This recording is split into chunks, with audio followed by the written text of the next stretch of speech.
ការផ្ទុះអាវុធទ្រង់ទ្រាយធំរវាងកងទ័ពឥណ្ឌានិងប៉ាគីស្ថាននៅតំបន់កាស្មៀរដោយអ្វីដែលគេបានព្រួយបារម្ភប៉ុន្មានថ្ងៃមុននេះទីបំផុតកងទ័ពឥណ្ឌានិងប៉ាគីស្ថានបានផ្ទុះអាវុធវាយប្រយុទ្ធគ្នានៅតំបន់កាស្មៀរ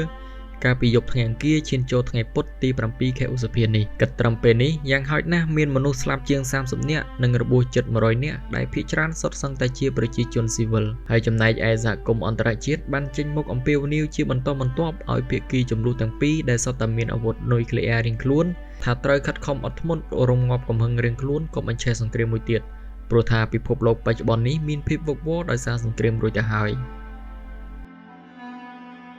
នៅវេលាយប់ថ្ងៃអង្គារឈានចូលថ្ងៃពុធនេះកងទ័ពឥណ្ឌាបានចាប់ផ្ដើមបើកការវាយប្រហារដែលបានបាញ់ប្លង់គ្រាប់មីស៊ីលជាច្រើនគ្រាប់ទៅលើទីក្រុងចំនួន6របស់ប៉ាគីស្ថានស្ថិតនៅតំបន់កាស្មៀរនិងខេត្តបិនចាប់ផងដែរ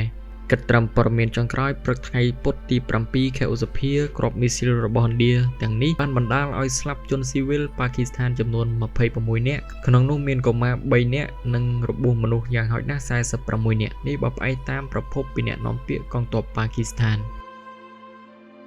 ខាងឥណ្ឌាគេបានអះអាងថាគេបើកការវាយប្រហារនេះប្រកបដោយទំនួលខុសត្រូវនិងប្រុងប្រយ័ត្នបំផុតហើយគេវាយតែទៅលើទីតាំងរបស់ក្រុមភេរវកម្មប៉ាគីស្ថានប៉ុណ្ណោះមិនបានវាយទៅលើទីតាំងរបស់កងទ័ពប៉ាគីស្ថាននោះទេក្នុងសន្និសីទកាសែតព្រឹកមិញនេះអ្នកនាំពាក្យកងទ័ពឥណ្ឌាបានបញ្ជាក់ថាប្រតិបត្តិការវាយប្រហាររបស់ឥណ្ឌាគឺបានសម្ដៅទៅលើទីតាំងលាក់ខ្លួនជំរំហ្វឹកហាត់របស់ក្រុមជីហាត់ប៉ាគីស្ថានពីរក្រុមគឺក្រុមចៃមូហាម៉ាត់និងក្រុមឡាខៃតៃបាន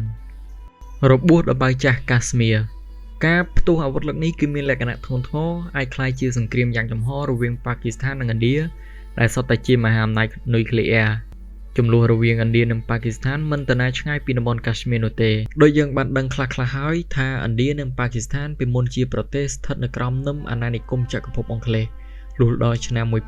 1947ទើបអង់គ្លេសចាក់ចេញទៅហើយក៏បានពុះផ្ដាច់ផែនទីភាគខាងលិចបង្កើតជាប្រទេសប៉ាគីស្ថានប្រមូលផ្ដុំអ្នកកាន់សាសនាអ៊ីស្លាមទាំងអស់ទៅរស់នៅទីនោះធ្វើបែបនេះគេជឿថានឹងបញ្ជៀសបញ្ហាចំនួនសាសនារវាងពួកហិណ្ឌូនិងពួកអ៊ីស្លាមតែដល់ឡែកតំបន់កាស្មៀរមានលក្ខណៈពិសេសព្រោះកាលនោះសម្បូរអ្នកកាន់សាសនាអ៊ីស្លាមរស់នៅមែនតែមានមេដឹកនាំជាអ្នកកាន់សាសនាហិណ្ឌូម្ល៉េះហើយក៏សម្រេចមិនចេញកើតជាចំនួនដណ្ដើមគ្នាតែម្ដងទៅតំបន់កាស្មៀរដែលជាតំបន់ភ្នំខ្ពស់នៃជួរភ្នំហេម៉ាឡៃត្រូវពុះចែកជាពីរជាមួយនឹងបន្ទាត់ព្រំដែន770គីឡូម៉ែត្រដីទំហំ 35% បានទៅខាងប៉ាគីស្ថាន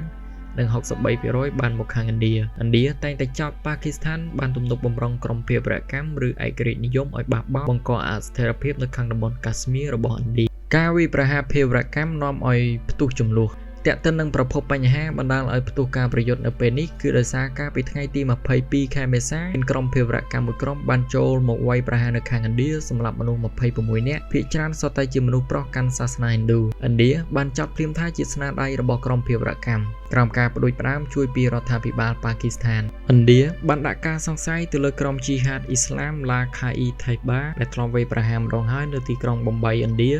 ស្លាប់មនុស្ស166នាក់នៅក្នុងឆ្នាំ2008ប៉ាគីស្ថានបានបដិសេធថាគេមិនបានដឹងឮឬនៅពីក្រោយក្រុមភេរវកម្មនោះទេតែបញ្ហានេះបានឈានក្លាយជាវិបត្តិការទូតប្រទេសទាំងពីរបានសម្រេចបិទព្រំដែនគោកតំបន់កាស្មៀរបិទដែនអាកាសរៀងៗខ្លួននិងបានព្យួរសន្ធិសញ្ញាគ្រប់គ្រងដងទន្លេហិណ្ឌូថែមទៀតផង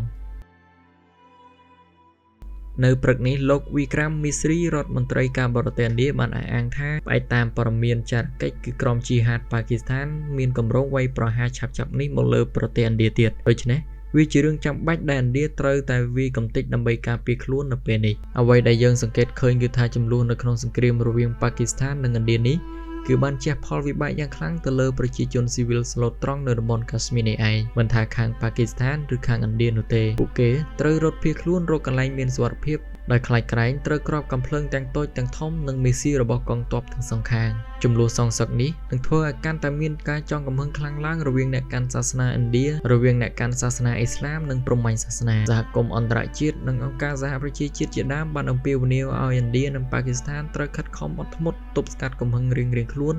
ដើម្បីបញ្ជៀសឲ្យបាននូវសង្គ្រាមឆាប់ឆេះថែមមួយទៀត